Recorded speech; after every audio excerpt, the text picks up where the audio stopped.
Welcome to शिक्षक word YouTube channel.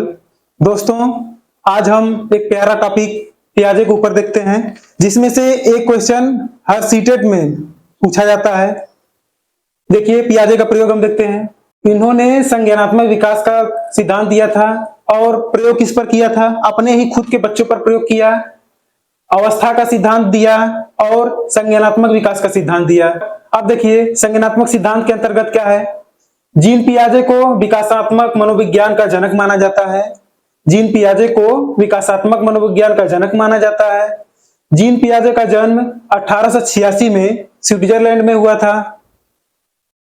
पियाजे ने the language of thought of the child नामक पुस्तक 1923 में लिखा था, जो बहुत प्रसिद्ध है। यहां से भी क्वेश्चन पूछ लिया जाता है।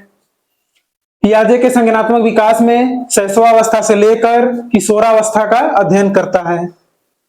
पियाजे के संज्ञानात्मक विकास में शैशवावस्था से लेकर किशोरावस्था का अध्ययन करता है। संज्ञानात्मक विकास की अवस्थाएं कौन कौन सी है? यहां से देखिए, ये क्वेश्चन हमेशा पूछा ही जाता है।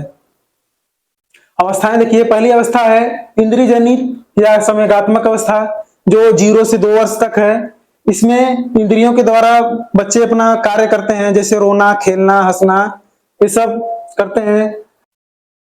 आंख, कान, नाक, त्वचा अपने इंद्रियों के द्वारा ये संकेत देते रहते हैं।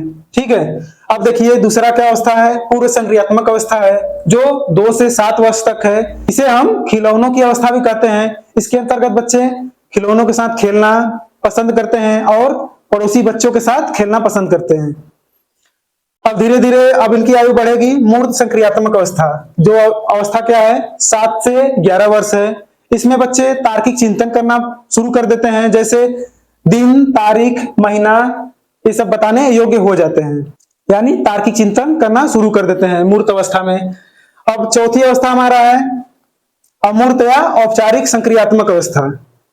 इसे अमूर्त या औपचारिक संक्रियात्मक अवस्था कहते हैं, जिसकी आयु क्या है? 11 से 14 वर्ष है।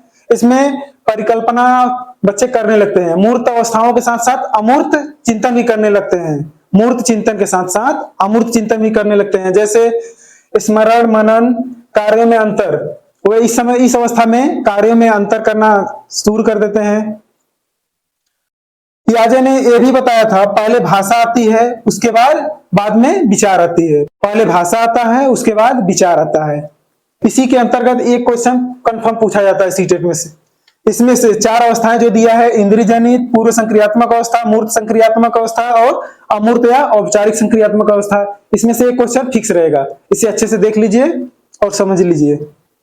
यदि वीडियो पसंद आया दोस्तों, लाइक कीजिए और चैनल को सब्सक्राइब कीजिए। धन्यवाद।